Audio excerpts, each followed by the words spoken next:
কবিতা আবৃত্তি জমাদানের নিয়মাবলী।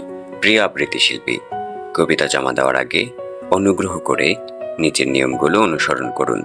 পূর্বে কোথাও ফেসবুক, ইউটিউব বা টিকটক বা অন্য কোনো মাধ্যমে আপলোড করা কবিতা পাঠানো যাবে না। শুধুমাত্র নতুন ও অপ্রকাশিত আবৃত্তি জমা দিতে হবে।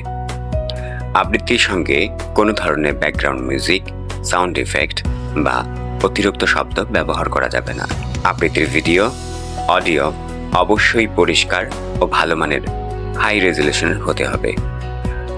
কবিতার নাম, কবির নাম এবং আবৃত্তি শিল্পীর নাম অবশ্যই উল্লেখ করতে হবে। আবৃত্তি নিজের কণ্ঠে হতে হবে, অন্য কারো কণ্ঠ বা পরিবর্তিত এডিট করা কণ্ঠ গ্রহণযোগ্য হবে না। অশালীন, বিদ্বেষমূলক বা কোনো ব্যক্তি, সম্প্রদায় বা গোষ্ঠীকে অসম্মান করে এমন কোনো কবিতা গ্রহণ করা হবে না। কবিতার ভাব, আবেগ ও উপস্থাপনার প্রতি বিশেষ গুরুত্ব দিতে হবে। আমরা ভালো রেজলিউশন ও উন্নত মানের সংগ্রহের জন্য টেলিগ্রামের মাধ্যমে কবিতা গ্রহণ করছি।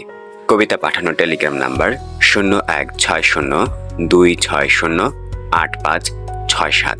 আবারও বলছি 016026085667।